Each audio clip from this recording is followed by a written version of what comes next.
Hi everybody and welcome to another webinar of mine.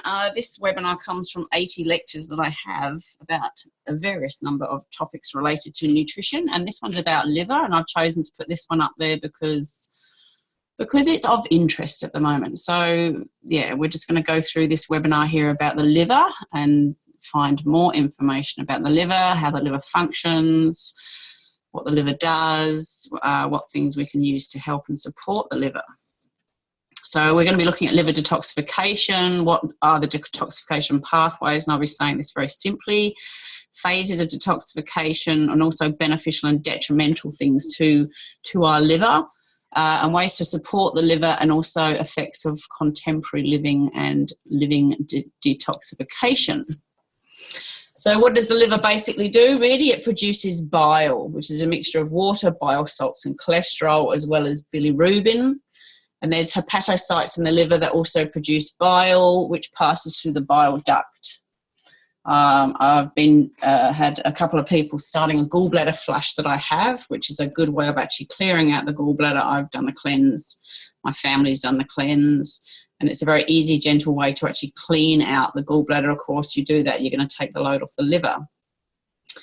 Fat reaches the duodenum, which is part of the digestive system. It releases cholecystokinin to stimulate the gallbladder. So basically, when we've got presence of fats or certain foods in our system, then production's released.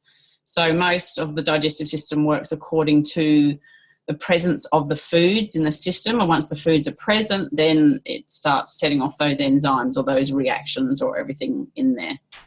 The cells in the liver are called the Kupffer cells, and the liver is very able to regenerate. I've had clients who have had livers chopped out, or 70% of the liver removed, and it grows back, not in the same shape as it was before, but it will actually regrow and come back again. So there's a picture of the liver. I'm not going to go too much into the anatomy of it here. I just like to try and keep it simple.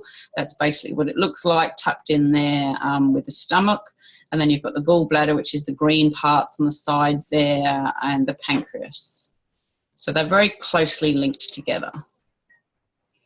So its main function is really detoxification, but it also plays hand in hand with the lymphatic system, and the lymphatic system often gets forgotten because that's almost like the storage for the toxins. So it's really important, if you want to cleanse out the system, that you want to also be looking at supporting the liver and supporting the lymphatic system as well.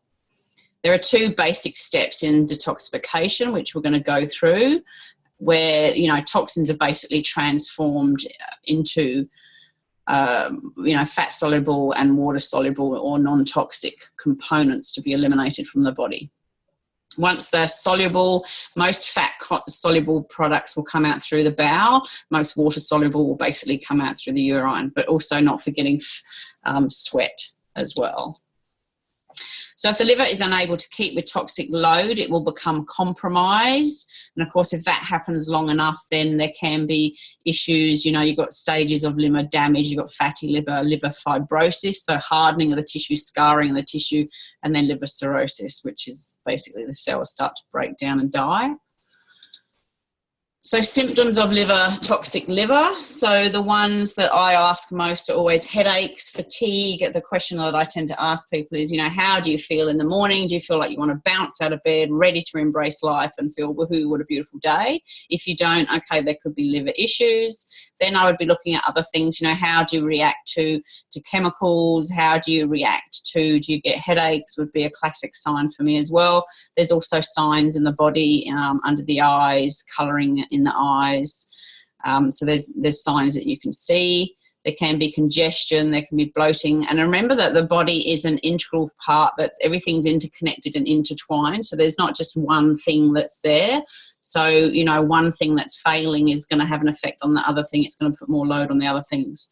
So it's a case of looking at what symptoms you're presenting and what's happening for you. And I'm happy to do that. I've been a therapist for over 30 years and can quite easily answer some of those questions.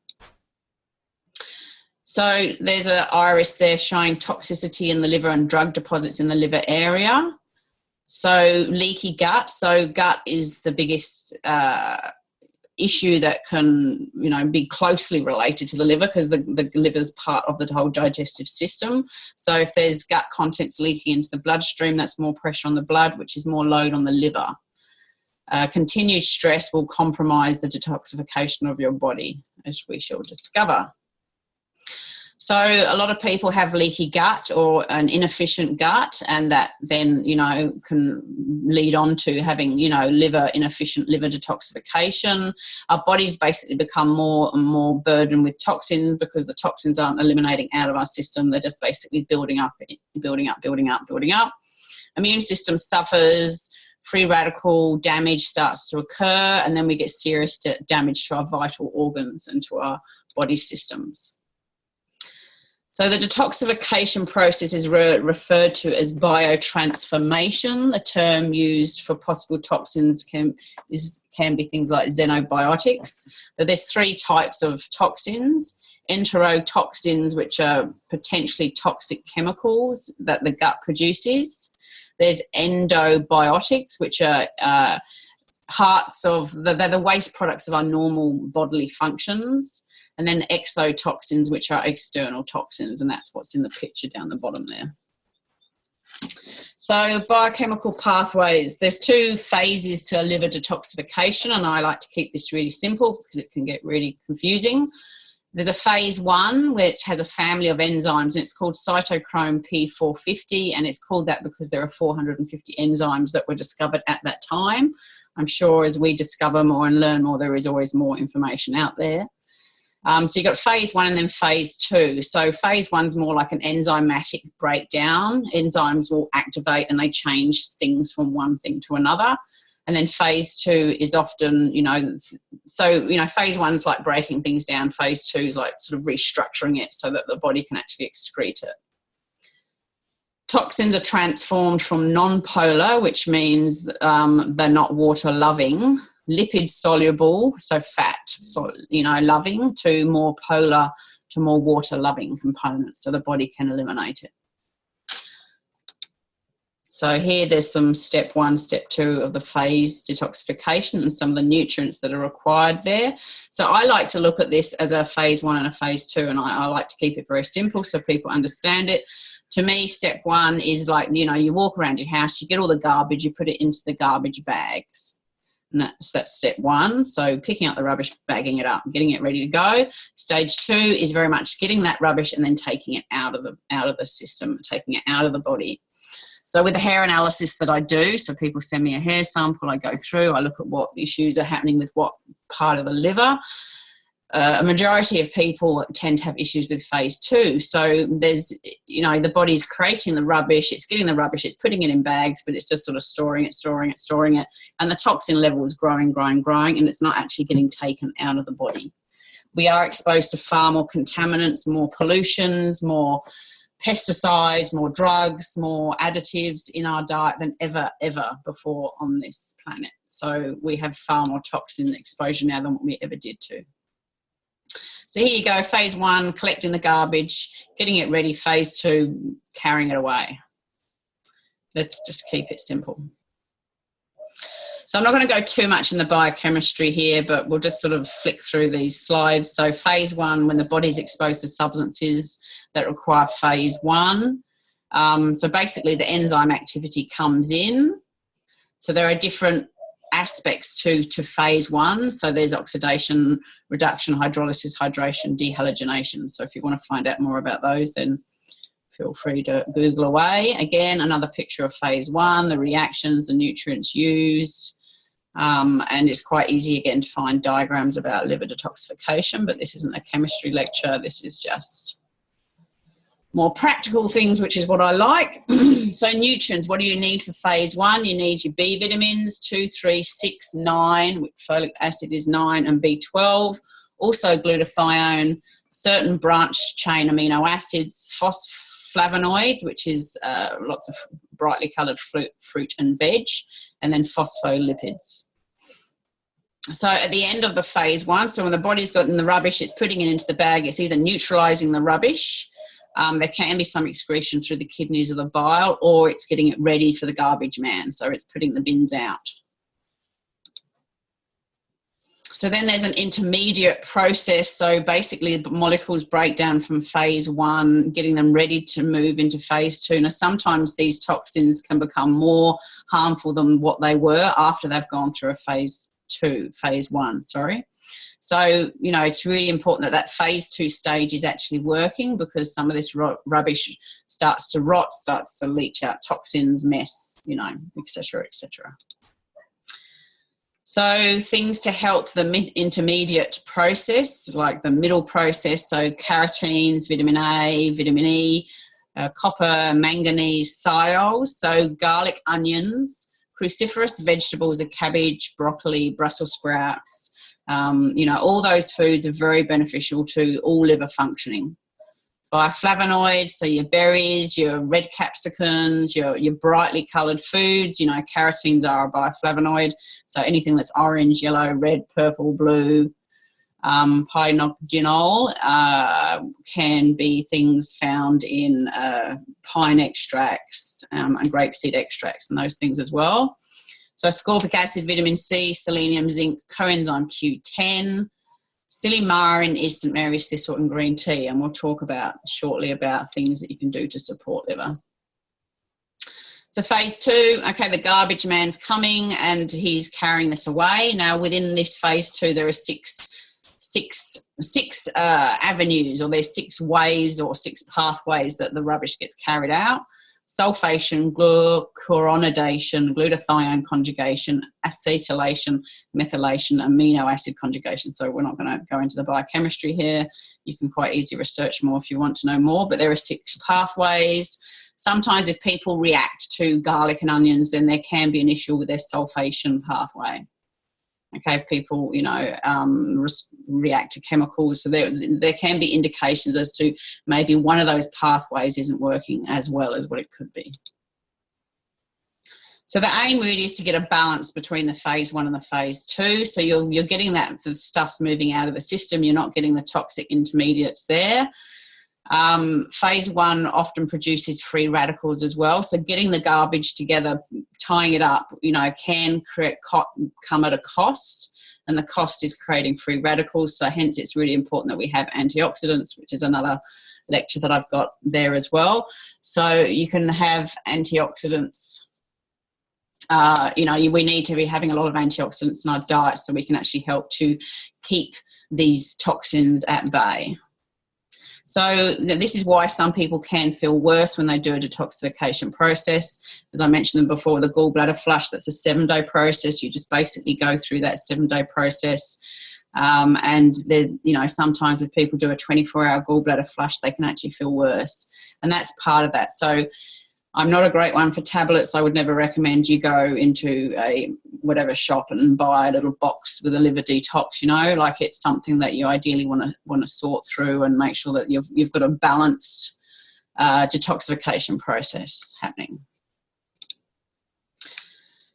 So there are certain nutrients needed for each part of this phase 2 reaction. Remember, there are 6 pathways coming out the body. So sulfation needs cysteine, molybdenum, sulfur-containing foods.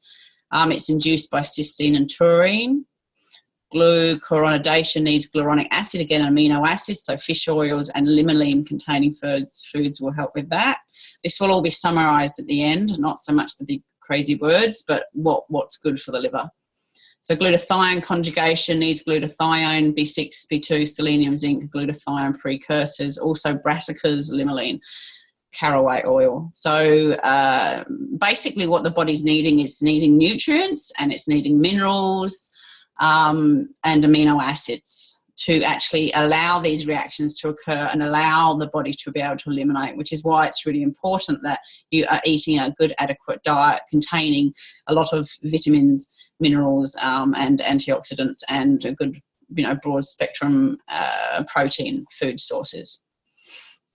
So acetylation needs B2, B5, B6, vitamin C. Methylation needs B9, which is folic acid, B6, and S-adenosyl methionine.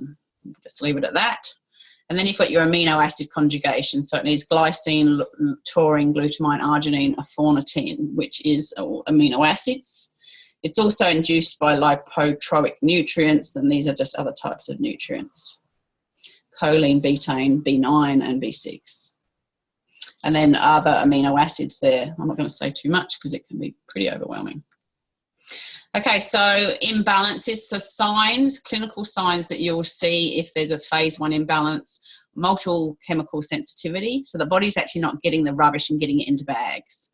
Atopic disorders, so skin disorders, food allergies, environmentally allergies, and oxidative stress basically means that our body's oxidating, and that can appear in many different forms, normally affecting the weakest part of your body system. So if we have a regular exposure to heavy metals, drugs, if we have deficiencies in our minerals and deficiencies in our diet, okay, we're going to have issues with underactive phase 1.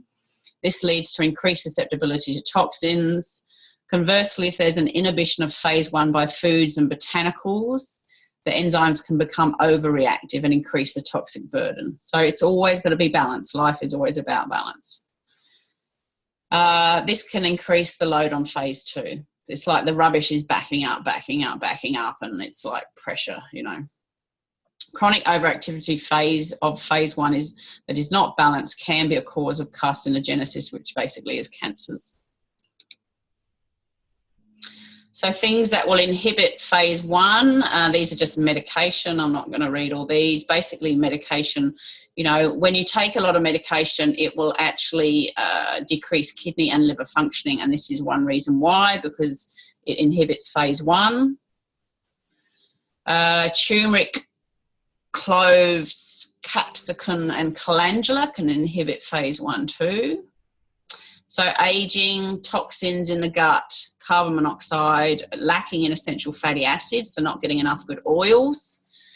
Hydrogenated foods, so margarine, canola oil, those runny, thin, cheap oils that you buy in the supermarket, any store-bought cakes, you know, that if anything's made of margarine, margarine's toxic.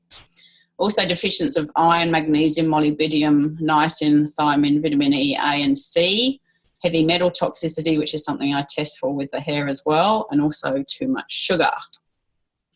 So foods that will inhibit is grapefruit, chili, quercetin, which is found in apples, turmeric and clove. So impaired phase 2, so this is getting it taken out of the body. So it can lead to poor detoxification of paracetamol, nicotine, organophosphates, which basically are pesticides, and epoxides. So if there's issues with phase 2, the signs that you're going to see is there's going to be a susceptibility to neurotoxins.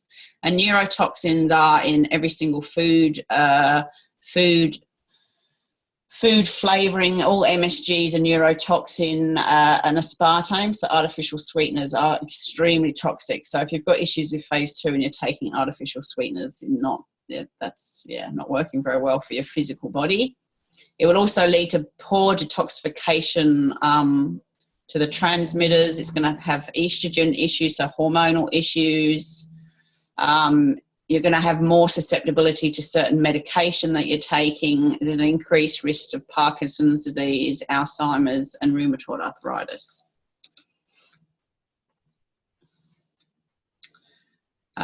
Phase 2, glucuronidation leads to poor detoxification of medications and also fat-soluble vitamins. So research has indicated that for most toxic metals to be neutralised and eliminated, phase 1 must immediately be followed by phase 2. So you can't get the rubbish, have it sitting there ready, and then be waiting a week before it gets taken out. There's got to be a balance. Phase 1 will continue even in starvation, but phase 2 is very nutrient dependent and can become inefficient. So, you know, if you are concerned about your nutritional intake, I make herbal powders. I've got the Nendo, the Nutrimix. These are 2 powders that I make, and you just have a teaspoon a day. It's got everything that you need in it. It's totally balanced, and it's pretty cheap. So it's not advisable to be nutritional deficient if you're cleansing or fasting. Okay, you want to be keeping those nutrients up. Even juice cleanses are best once your nutrient levels are feeling good. So these slides here just show you if there's an issue with some of the phase 2 issues, what you might be reacting to. So if you react to sulfates that are added to dried fruits, wines, that can be a phase 2 issue. Asthma, caffeine intolerance with small amounts of coffee making you very wide awake. That's a phase 1 issue. If you've got chronic exposure to toxins, that will be a phase 2 issue. If you eat asparagus and your urine smells strong, that can be a phase 2 issue with a typo in there. Garlic makes you sick, phase 2. Gilbert's disease, phase 2. Intestinal toxicity, phase 2. Liver disease is phase 1 and 2. If perfumes and other environmental chemicals make you feel ill, that's a phase 1 issue. Toxemia in pregnancy, that's phase 2. Yellow discoloration of the skin and eyes, but it's not hepatitis, that's a phase 2. Rapid metabolism of coffee. If you can drink 2 cups and still sleep well, that's an overactive phase 1. So you can get liver function tests done. They basically measure only the pathology.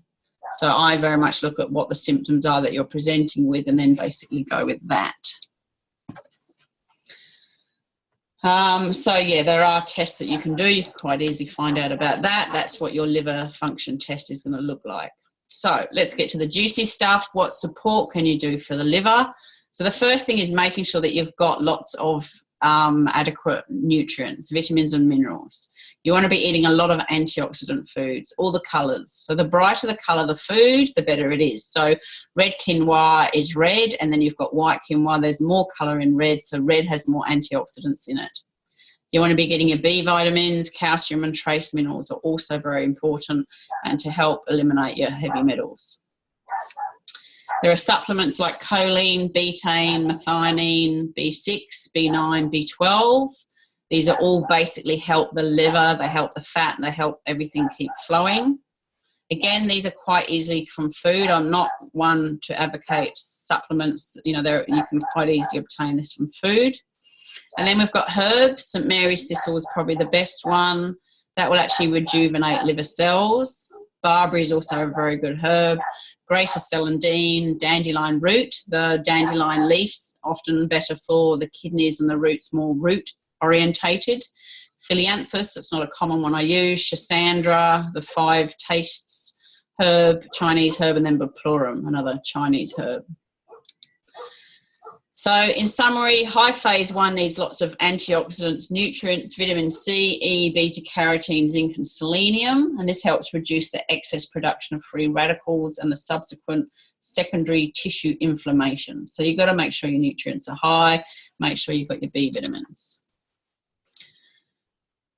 Conjugation, we're not going to worry about that. You've got to have the constant cofactors, so the amino acids are very important, and phase 2 requires a lot of energy. So, you know, we've got to have, if we've got fatigued, hence, you know, if we're fatigued and we're toxic, then it needs more energy because we're toxic, and then we become fatigued, and you can see this vicious cycle that's going on.